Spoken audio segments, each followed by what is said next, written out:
One place that we trust, and that place is betonline.ag. BetOnline is the fastest and easiest way to bet on all of your sports action, and you can sign up today for a free account at betonline.ag. Use the promo code LOCKEDON for 50% welcome bonus with the site.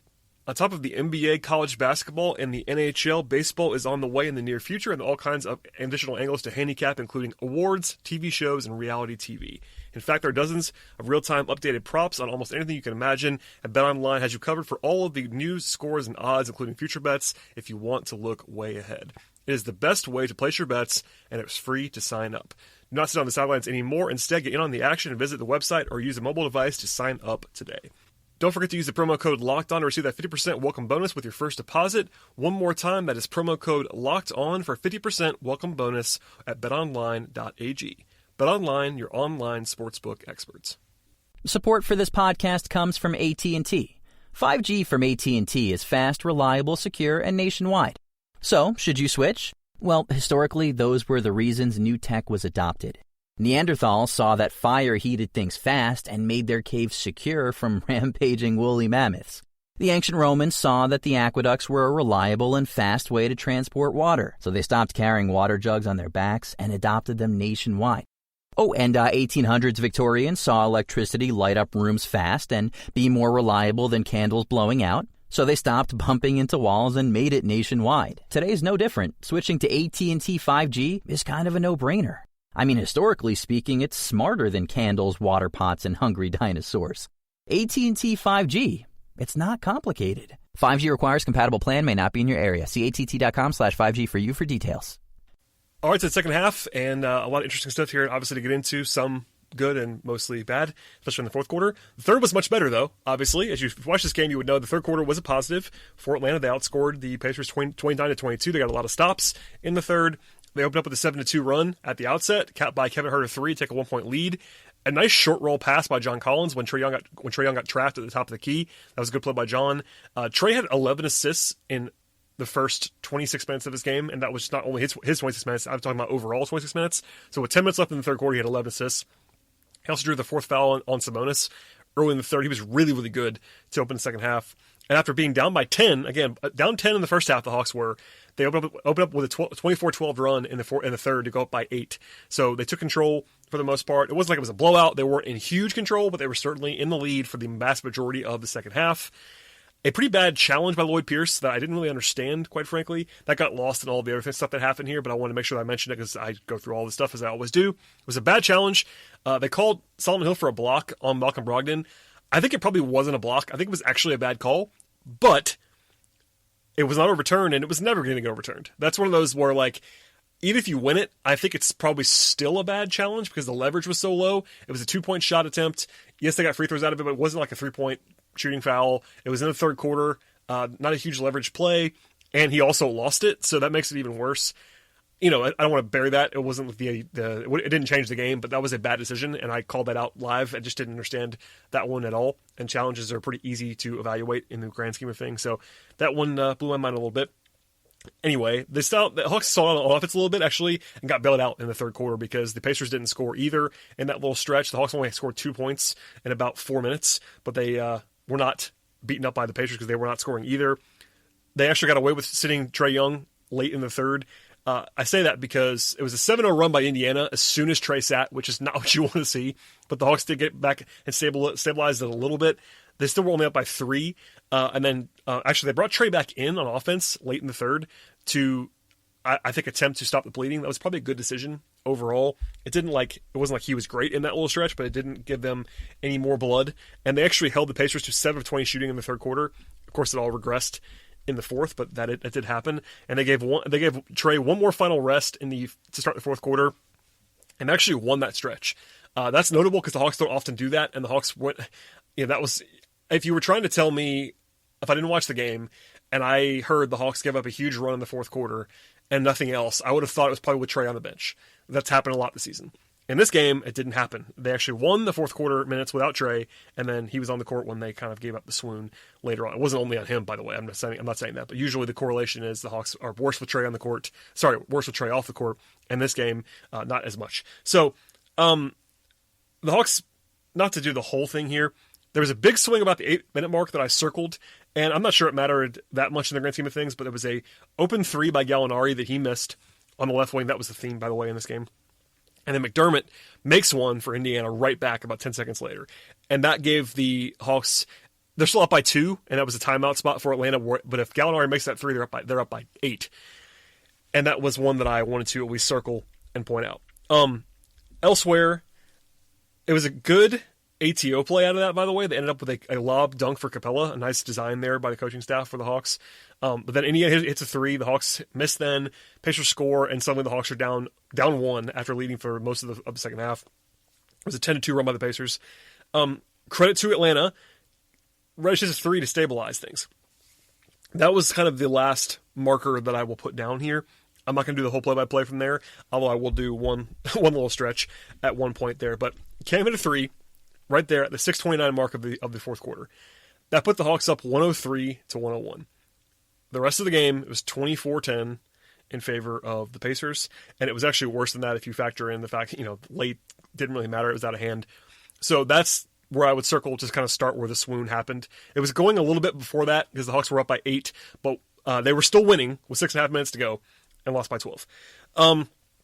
There was one bizarre trip that I want to outline because I made sure I reference it. The Hawks actually ended up tying the game on this one, so it was a positive possession. But Collins shot an air ball kind of weirdly on about a 10-foot turnaround. Capella gets the rebound, gets stuck on a shot clock violation potentially because it didn't hit the rim. And he actually made like a jump shot, like a contested jump shot to tie the game. And that was their best possession, by the way, for like a 3-minute stretch, which tells you all you need to know. That was their one positive trip, and it was really kind of an accident because Capella made a jump shot. So Aaron Holiday got going on offense. I will say this, broadly speaking now, before we move on, the biggest problem in this game was not offense. I'm going to talk about the offense in a second, and there was the one stretch where the offense just kind of gave out. But the big problem in this game was defense, not offense. That is important to keep in mind. Aaron Holiday went crazy at one point. I think he had like 10 points in like 3 minutes. It was pretty wild. That prompted the Hawks to call timeout down 4. Pacers then scored with McConnell going right at Gallinari. Again, they were targeting him. Even TJ McConnell is not exactly an offensive creator as a small guard, but he went right at Gallinari, hit a little floater over him. Gallo couldn't stay with it. He misses a 3. Anyway, the ball goes rolling down the hill. It's a 17-2 run from when the Hawks hit that 3. Reddish hits the 3 with 6:29 to go up by 2. From that point forward, it was a 17-2 run by the Pacers. So you go up 2 to down 13, and there's your ball game. So I'm going to read you the next several possessions offensively quickly. I tweeted this, so you probably already saw it if you follow me on Twitter, which I'm sure some of you do. After the Cam 3, this is the run from there. Cam misses a 3. It was a step back. Collins misses that 8-footer, followed by the Capella jump shot. That was the one positive possession. Then Trae Young turns it over twice in a row in pretty bad fashion both times. Then Gallinari misses a 3. Herter misses a 3. Trae gets his shot blocked, and then Gallinari misses another 3. That was that whole stretch of that 17-2 run. I quoted actually right before I started recording. Caitlin Cooper, who covers the Pacers, does a great job, by the way. Follow her if you enjoy NBA basketball. But Caitlin tweeted out a clip of the Pacers' zone defense in the fourth quarter, and this is something that I'll get into a little bit later on as sort of broad strokes. But if you watch that clip, it's like 5 or 6 plays, and only one of them is a bad shot for the Hawks. It's the Hawks just missing wide open threes. And I know defensively, there's no excuse for how bad the Hawks were in the fourth quarter, but offensively, they really just did miss a bunch of shots that they need to make. And if you don't believe me, go watch the game again. I know this is something that I point out sometimes, but there's no way to explain it otherwise. And this is a Pacers person that put it out talking about that same thing. The Hawks just missed a bunch of open shots with good shooters. It was Herter, it was Gallinari, especially Gallinari late. He missed a bunch of open shots. And yeah, that's what happens. But then defensively, they just couldn't get stops, and that was the bigger focus in this game was defense and defense. And there you go. So in the fourth quarter, I will throw the numbers over the board now. In the fourth, the Pacers scored 1.64 points per possession. That's courtesy of NBA.com's stats portal. 1.64 points per possession is insane. If you're not a huge numbers person, the best offense in the league scores about 1.2, we'll say, just to round it off. So that's about another half point per possession, which is an incredible amount. No one scores 1.64 points per possession for an entire quarter. That doesn't really happen very often, especially in the fourth quarter of a competitive game, and that's what happened. The Pacers shot 12-17 from the floor, 4 of 6 from 3, got to the line 16 times in the fourth, 13 of 16. So just an unbelievable efficiency. I will say they made a bunch of shots, but the Hawks have to take blame for some of this, if not most. Like, defensively, it was not good in the fourth quarter. That goes without saying. Offensively, the Hawks actually weren't that bad. As funny as that is, to lose a quarter by 15 points, the Hawks actually scored 1.04 points per possession, which is below average. It's not good, but it's not atrocious. Like, if I told you the Hawks lost a quarter by 15 points, my guess would probably be like a 90 offensive rating, and they had a 104.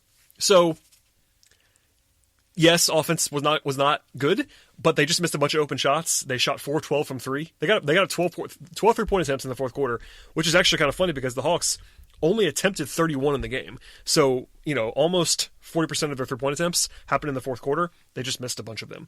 And they got to the line 6 times, were 4 of 6. They were only 5 of 12 on twos. It just wasn't, shots weren't going in. And it's kind of hard to do this. The Hawks had a season high in assists. And again, they lost by double digits. They had 35 assists. Now, that's a lot. Their previous high was 32. And the Hawks were passing the ball really well offensively. And it's also hard to do this, and actually something that Pierce brought up unprompted, and I think I agree with him on this one. They had 35 assists and only made 9 threes. Like, that's also hard. With a lot of the assists the Hawks generally get, other than Trae Young lobs, basically, a lot of them are swings on or kickouts on threes.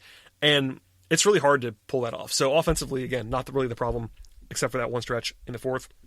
And again, broadly speaking, the Hawks scored 1.11 points per possession in the entire game, which is about what they're averaging for the season. So it wasn't, again, not lights out offense, but not bad at all. Like, pretty decent. Defensively, though, they allow 121 defensive rating, and that's going to get you beat most nights, and that happened in this game. So that's the broad takeaways of the numbers. Now, there is stuff we need to get into about who to blame in the fourth quarter and all of that stuff, and I'm going to do that momentarily. But first, a word from our sponsors, and the first of which is Built Bar.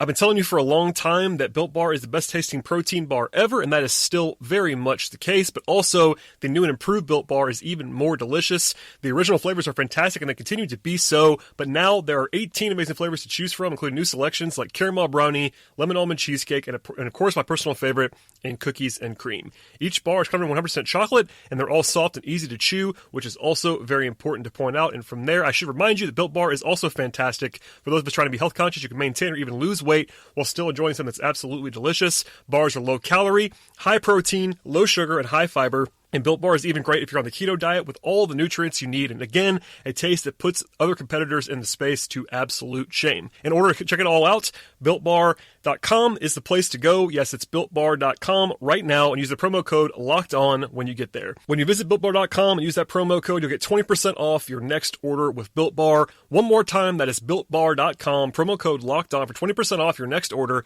Check it all out at BuiltBar.com and try Built Bar today. Support for this podcast comes from Yield Street. At Yield Street, we design bold new ways to add financial fuel to your ambitions. Yield Street gives you access to something different. Alternative investments handpicked across a variety of asset classes, not the same generic products packaged by everyone else. These opportunities in assets like marine, real estate, and art target income generation with short durations to help you realize your ambitions. Whether it's starting a new business, renovating your home, or whatever the next level looks like, let Yield Street provide you with the financial fuel to help you get there. Head to yieldstreet.com to create your free account today. Yield Street. Realize your next level. All right, so here we are. We just broke down the entire game, as well as the stats and our broad takeaways. And usually I would just move on to the individual breakdowns. I'll stop here for now. If you're a listener to this podcast, or if you follow me on Twitter, you will know that I've been a little bit annoyed with how much of the sky is falling Fire Lloyd Pierce takes there have been in the last few weeks. I get it. Someone's just being a fan and you blame the coach, and I get that. I'm a Falcons fan. I blame Dan Quinn for everything. With that said, it's hard to push back on that as much today, just because of the results. And like I said, I just watched the fourth quarter before I started recording this. And everything that Lloyd said post-game about the shots not going in for the Hawks and the shots going in for the Pacers is true. Objectively, I'll put my analyst hat on. If you watch that fourth quarter by shot clock,